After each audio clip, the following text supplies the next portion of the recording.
huzurlarınızda жасалыватқан дүниелер енді қаламызда әр пәтердің болуына біз тілектеспіз.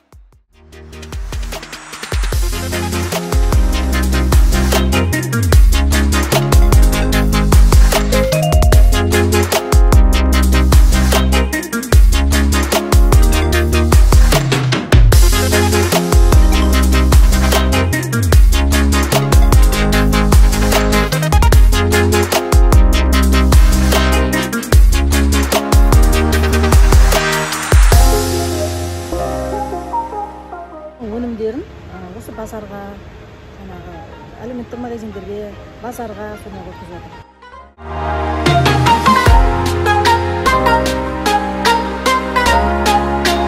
Еңбектеріңіздің жемісін көріп, алдағы уақытта да жоспарларыңызды жүзеге асып, ұлғайта беріңіздер.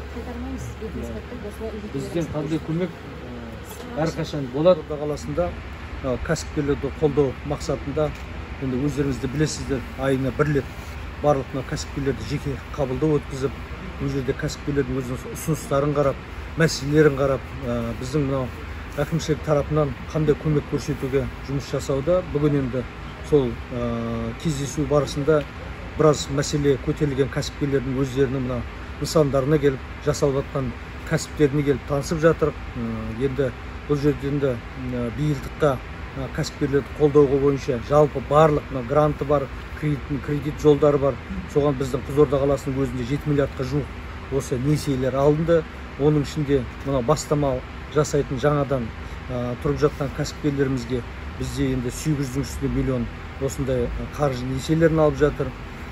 Енді бұның жасап жатқан кіші кәсіпкерлікті қолдау бойынша мемлекеттегі жақсы гранттар бөлінуде. Оны да халыққа да біз жеткізіп айтып жатыр.